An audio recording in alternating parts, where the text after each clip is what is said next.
So I'm going to tell you about a day that I got especially frustrated. It was when I took my university entrance exam.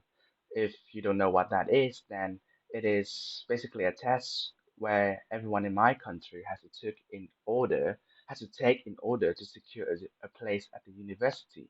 There are other ways to get in universities, but they weren't exactly available to me at the time. So this exam was especially important to me.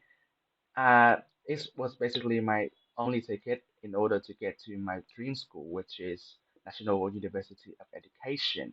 So I had a lot of hope for this exam. But after I got a result, it was actually not enough to attend any major at the NEU, and I got really upset. I was in a bad mood for an entire week and treat people terribly. But but after spending time, but after spending time at uh, Hanoi University of Education, which is my second choice on the list, I realized that my anger was for nothing and it was just a waste of time.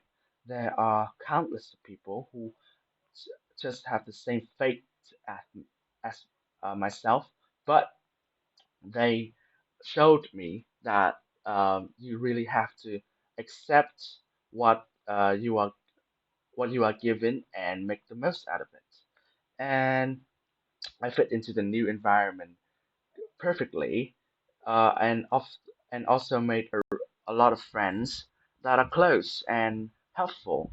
I learned to After that I learned to fail, but not to feel bad about it, but rather hopeful for new challenges and for improvement, personal improvement. Question one. I definitely think that men are often more short-tempered and could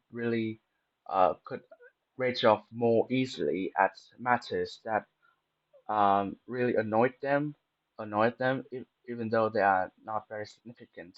But women, on the other hand, are more patient and often composed, so they don't really burst with anger unless that situation got out of hands or they can no longer uh, control their emotions.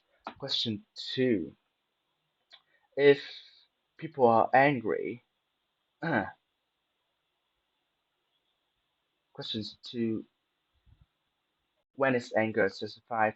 Well, I think anger can only be accepted and understood if the person is angry, is showing aggression to the people that has done terrible things to them. You cannot just be mean to anyone who for no reason. Um, Another thing is that anger is a really effective way to blow off steam. If you are too fed up with something, it's really not good to keep it inside, and it could prove to be really healthy for you, especially when it comes to your mental health. Okay, question three. Um, Looking at the physical, question three, looking at the physical aspects of getting angry.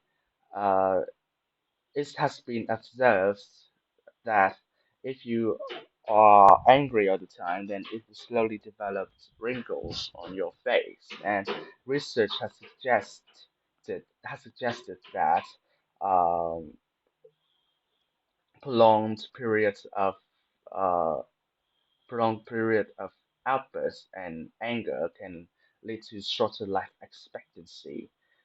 So it's best to try to remain positive all the time. Also, being angry makes you more liable to stress and could also lead to more serious mental health, such as depression. Question four. In your culture, how do people generally respond to anger? Well, I live in an environment where everyone corresponds anger with a similar treatment of anger. In my society, um, people are not very compassionate, and we just do not really be understanding and sympath show a lot of sympathy towards another. And instead of finding a way to ease the situation, we often we often become rage monsters due to our high ego.